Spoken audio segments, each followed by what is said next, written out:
जयकारे पर भी सब लोग चुप बैठे, ऐसे बैठे हो मानो से कोई हॉस्पिटल में भर्ती हो।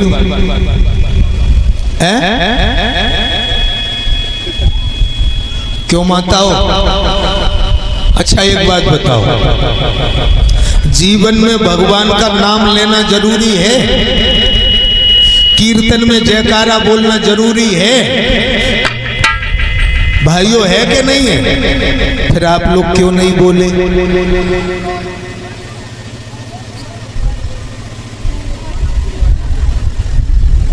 अच्छा मन से बोलना। मैंने पहले दिन ही बताया था, खाने में कंजूसी कर लेना, पहनने में करना, लेकिन भगवान के नाम पर कंजूसी मत करना भाइयों। शायद तुम्हें पता नहीं, जिसके मुंह से एक बार राम निकल जाता है वो राम से भी बड़ा हो जाता है। बताओ तो सिद्ध कर दो। और हम बार बार कह रहे हैं कि कभी कभी तो नाम ले लिया करो, लेकिन तुम्हारा दोष ना है, तुम्हारा दोष भी नहीं है। क्यों?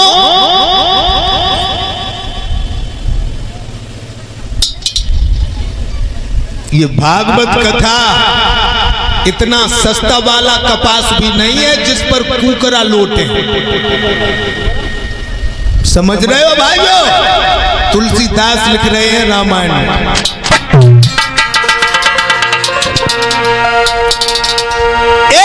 तुलसी पिछले पाप से हरि चर्चा न सुहाए।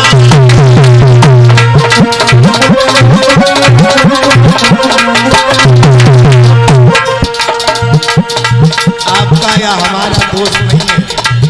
अगर भगवान की कथा सुनने गए और कथा में मन न लगे, कथा में नींद आने लगे, तो ये हमारा या तुम्हारा दोष नहीं है। पुराने पाप जो छाती में अड़े धरे, गले में नमक की कंकड़ी अड़ी है, मिश्री को स्वाद मिले कैसे? गले में नमक की कंकड़ियां फंसी बहना, वो मिश्री को स्वाद कैसे मिले? तुलसी पिछले पाप सो हरि चर्चा न सुहाए।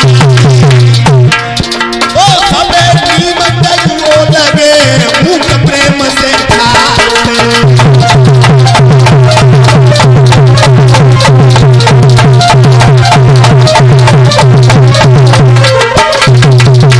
याद रखना भाइयों, भगवान के नाम को लेने की याद नहीं रहती है, या जो नाम उच्चारण में कंजूसी करते हैं, या जिन्हें भगवान से कोई प्रेम नहीं है, तुलसी पिछले पाप सो हरि चर्चा न सुहात। हम नहीं कह रहे हैं न मिनी आधार से बुराई मान जाओ। जो बड़े बड़े ऋषियों ने लिख के रखा है, बस हम भाई केवल पढ़ रहे हैं। हमारी आपकी कोई जाति दुश्मनी नहीं है जो लोग बुरा मान जाए।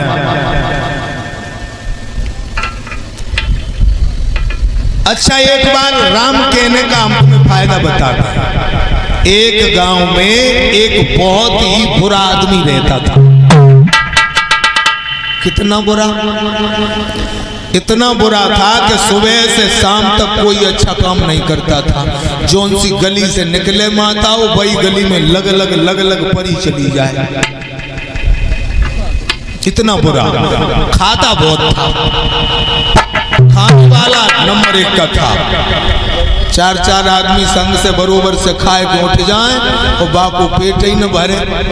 खाता बहुत था और खात जाए। और एक बात और कहत जाए टीटू कि दाने दाने पे लिखा है खाने वाले का नाम, दाने दाने पे।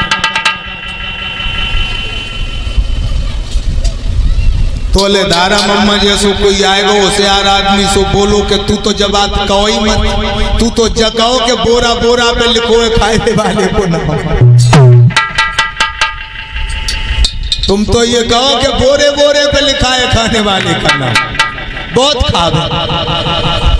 गांव के लोग परेशान, सोचने लगे चलो ऐसा करें कि बगल में ये एक आश्रम है, हमने सुना है कि संतों की संगति से इंसान सुधर जाता है। सठ सुधरे सतसंगति पाई।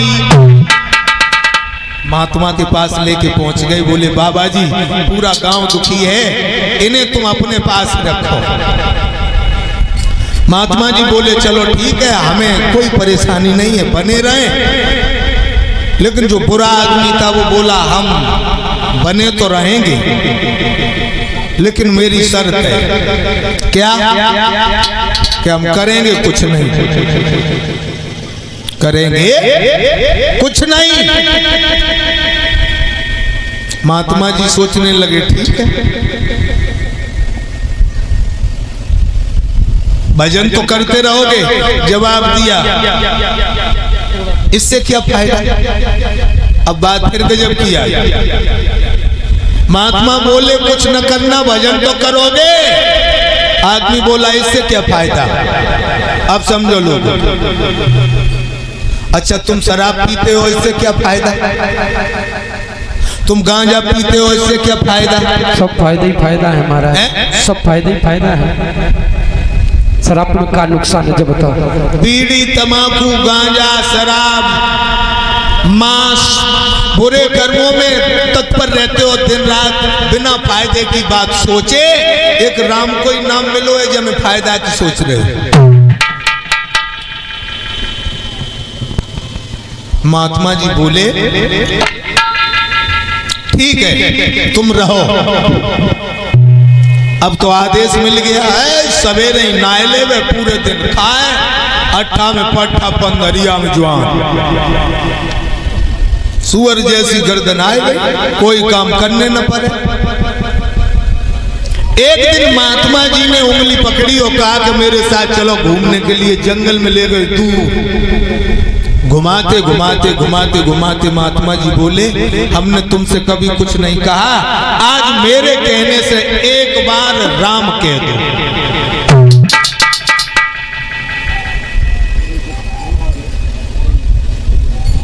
बोला हमने देखो आपसे कहा था कि हम भजन नहीं करेंगे। महात्मा बोले हम भी नहीं कह रहे कि तुम भजन करो, केवल एक बार राम कह दो बस। बुरा आदमी बोला देख लेना, दूसरी बार हम राम नहीं कहेंगे। बोले कतई मत कहना, केवल एक बार कह दो। बुरा आदमी बोला राम। महात्मा बोले बस बनियो काम, अब तुम अपने घर जाओ। लेकिन याद रखना, कभी भी तुमसे कोई ये कहे कि एक बार राम बोलने के बदले में हमसे कुछ मांग लो, तो किसी से कुछ मांगना मत। और चाहे जहां अब तुम डोलो, लौट आओ गांव में। और बुरा आदमी जो होता है कुत्ता की पूंछ, चाहे 1 साल तुम चाकी के पाट से दबाए रहो। परीक्षित जी जब निकले तब निकले, आते आते उसने वही काम फिर किए। फिर 10, 20, 15, 25 साल बाद जब वो खत्म हुआ तो मर के कहां पहुंचा? यमराज के धाम में। यमराज के दूत लेके गए। यमराज का जो मुंसिफ था वो रजिस्टर लेके आया, सामने खड़ा हुआ, जवाब दिया बोलो पाप का हिसाब पहले करें कि पुण्य का। सोचने लगा पुण्य तो जिंदगी में किया ही नहीं, एक आध कम होए तो पहले ही खाए ले, बाद में तो नरक में डालो ही जाते। कहने लगे तो जो पुण्य हो वो पहले दे दूं। मुंसिफ गया, यमराज से बोला है कि प्रभु इस आदमी ने जीवन में एक बार राम कहा है, बताओ इसे क्या दे दें। यमराज बोले उससे पूछो और एक बार नाम के बदले में क्या चाहता है। पूछा उससे तुमने एक बार राम कहा है, बदले में क्या चाहते हो। उसे गुरुजी की बात याद आ गई कि बदले में कुछ लेना नहीं। कहने लगा हमें कुछ नहीं चाहिए, इस राम नाम के बदले में जो मिलता हो वो दे दो। यमराज बोले ये नरक लोक है, यमलोक है, यहाँ राम नाम का तो कोई हिसाब ही किताब नहीं है, यहाँ तो केवल कर्मों का खेल है और कर्मों का हिसाब है। अब यमराज पहुंचे ब्रह्मा जी के पास उस आदमी को लेके। यमराज बोले, हे ब्रह्मा जी, इस आदमी ने एक बार राम कहा है, एक बार राम कहने का फल क्या होता है, आप बता दो, वो हम इसे दे दें। तो ब्रह्मा जी बोले, ये तो मुझे भी पता नहीं है कि एक बार राम कहने का फल क्या होता है। अब ब्रह्मा यमराज उस आदमी को लेके कहां पहुंचे? ब्रह्मा ने कहा कि इसके मर्मज्ञ हैं शंकर जी, जो दिन रात राम राम की माला जपते हैं। भोले बाबा से बड़ा और कोई राम नाम का मर्मज्ञ नहीं हो सकता। भोले बाबा से पूछे और बोले, प्रभु तुम दिन रात राम राम जपते हो, एक बार राम कहने का जो फल होता हो वो बता दो, हम इसे दे दें। तो भोले बाबा बोले कि हम राम राम तो जपते हैं, लेकिन ये हमें भी पता नहीं है कि एक बार राम कहने का फल क्या मिलेगा। तो जवाब दिया, उसी के पास चलो जिसका नाम है, वो ही बताएगा।